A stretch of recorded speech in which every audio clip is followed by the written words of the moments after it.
our leadership team set out for us not only with the desire to focus, right? And that came with what we did and what we enabled, but somewhere in the conversation, it was not explicit, but it played out to an openness to address not just the efficiency AI that everybody's going after, but also growth.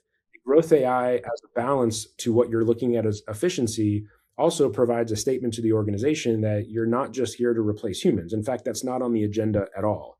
And so we laid out our AI strategy and where we focused into 4 different categories. One was growth. We have AI applications that are driving top line benefits. We look at experience, so the things that may not necessarily contribute to a direct interaction, like our customers may not be using it, although in some cases they are. Think about things like, generative-based chatbots, voice agents, et cetera.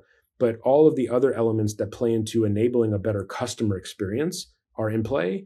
And then there is, yes, a category of efficiency AI.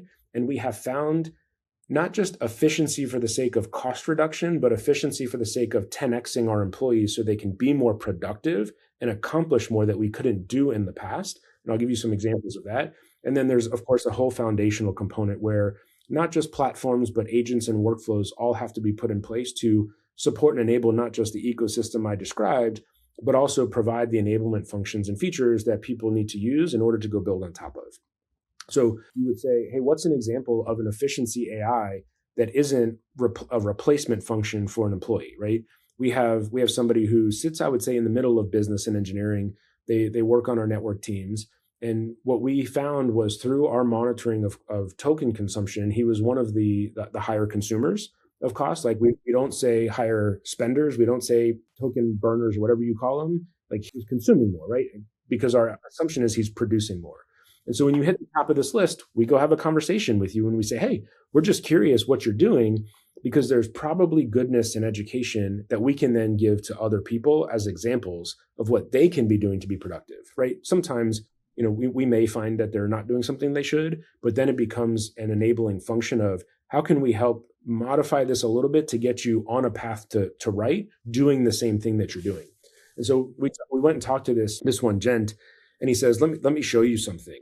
And he pulls up on his monitor, a bunch of spreadsheets and a bunch of OneNote tabs and notes, et cetera. And it was a hodgepodge of stuff, right? You could just tell that there was this like amalgamation of to do that had probably existed for a long time. And he says all of this represents what is effectively a 2-year backlog of stuff that I've had to do that I just can't get to because my job gets in the way or other priorities get in the way or the fire drill of the day, et cetera. He said, so over the last 2 or 3 weeks, I burned through, X tokens. I got through this entire backlog.